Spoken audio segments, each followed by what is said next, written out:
What is going on YouTube, and welcome back to the channel. So in today's video we're going to be replacing the accessory belt tensioner on the Bora.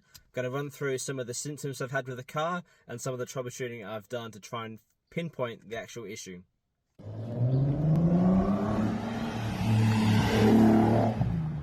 So if you've watched my previous videos, then you would know that I actually saved this car from a local wrecking yard here in Australia, or junkyard if you're from America. So they empty out all the fluids in the cars before the car goes on the actual yard to be pulled apart. After getting this car back running and driving again, I took it for its first test drive and realised that the power steering was actually really heavy, especially at low speeds. After checking the reservoir, it turns out it was actually on minimum. It wasn't actually full, but it wasn't actually empty.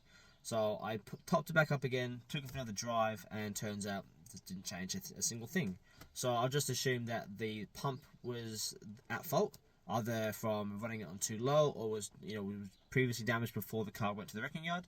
So I went back to the wrecking yard and got another power steering pump, fitted it, and no change at all. So I just thought, well, it's either both pumps are bad or it's not the actual issue. So I moved on to replacing the belt. So $35 online, a couple of days to get here, slapped it on, and long and behold, it fixed the issue. Steering was really light at low speed and high speed, and there was no other issues for it. 2 months later, I started getting a squeak from the belt. At low speed again, was really heavy, and the belt was squealing like all hell. So it wasn't the fix after all. Now, going through the footage on the car early on, the belt tensioner looked brand new, like was clean compared to everything else, so obviously it's been replaced before. Now I've just went ahead and bought another one to replace it just in case, because my thoughts were the belt brand new was nice and tight, and obviously been used for 2 months. It's actually loosened up a bit, and the tensioner's not doing its job to keep the belt tight, so it's now squealing again on the actual pulleys. So today's video we're going to slap it in and we're going to see whether that fixes the issue. I'll also show you the noise it makes in the car park and why everyone stares at me, and even my son is embarrassed to be in the car with me at low speeds because everyone looks around trying to find that squeak. So as you can see, the tensioner looks quite clean compared to everything else, which I just assumed was a brand new tensioner. So the belt's brand new, and there's fluid in the, don't mind the zip tie, there's fluid in the reservoir, and the pump's been changed too. So this has to be the issue. There's nothing else that has to be changed for it to be not the issue. And let me just show you guys what I mean by the noise as well.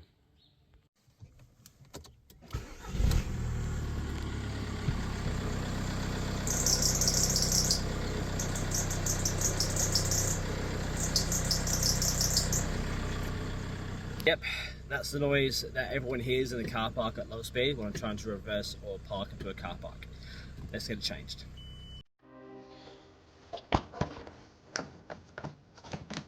So first comes off the engine cover. Make some room here with the fuel lines, power steering line.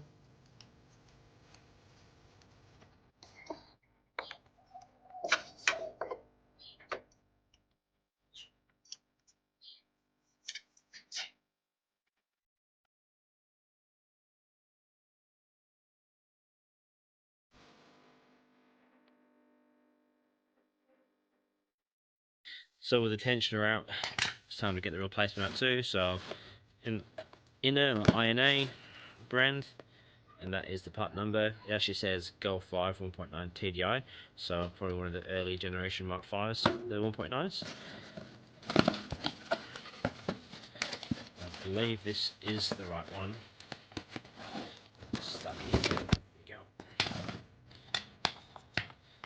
So there's it side by side. Obviously looks different because that one's under tension, no tension. So, but yeah, exactly the same. So let's chuck this in and hopefully get rid of that noise. Now just before you go ahead and install it, we're going to realise as well that the old tensioner has its tension removed because of the pin. You can't do it by hand, obviously, because there's that much tension, all these things. So you have to move the belt out of the way for now, bolt this up to the actual car, and then there you can do the same thing. You can line up the holes with the Allen key, take the tension off of the tensioner, install the belt, take the tension off again, and then done.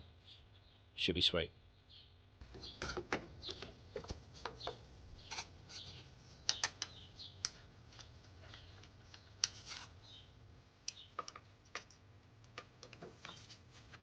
Right, so now that that's all done, you want to make sure that all the belts sit nicely where they're meant to be, just in case they do come off if you do start the car. So make sure they're on the alternator properly, down over the air conditioner, and on the crankshaft as well, which is all in place. So I'll go ahead and I'll put the tension back on this belt, give it a start, and see whether that actually fixes the issue.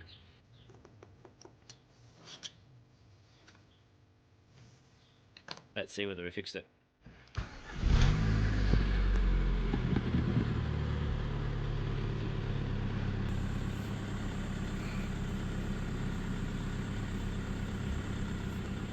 Well, that's the test drive all done and dusted, guys, and can confirm that the tensioner definitely was the issue, because even now turning the steering wheel with the car running, not even going anywhere, there's no noise at all. So it definitely was the tensioner.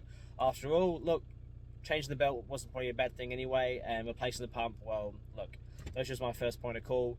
It's not the best thing to be chucking parts at it, but you know, for a $20 pump and a $30 belt, then you know, it didn't really cost me that much anyway. The tensioner cost me $90 from in parts, so that was the most expensive part to replace. I didn't want to chuck it in to begin with, just in case it was an issue. So I would have saved myself some money if I'd replaced it first, but I wasn't to know until now. So it is done and dusted. Now I can enjoy the car at low speeds, driving in car parks without everyone staring at me in squeakiness, as my son says. But hey, it is what it is. It's done now. That is how you replace a belt tensioner on a Mark IV. I pretty much think they're all the same. There's a couple of variances, but it's pretty much the same principle. No, take off the tension, the 3 bolts. You watch the video, you know what you guys are doing. If you have any questions, feel free to leave a comment down below. If you're liking the videos, guys, be sure to give me a thumbs up. And if you haven't already subscribed yet, what are you doing? Click a subscribe, it's free after all. Let's try and grow this channel. I'll try and get as many videos out as I can, guys. Life is busy. It always is busy, but I'm trying to make time in the next few months, now the weather's getting better, to get some more videos coming out. I've got another project that I want to be releasing to you guys soon. Got to get the car through roadworthy, and then I can start piecing some parts together. So yeah, stay tuned for that, guys. Thank you again for watching, and I'll catch you on the next one.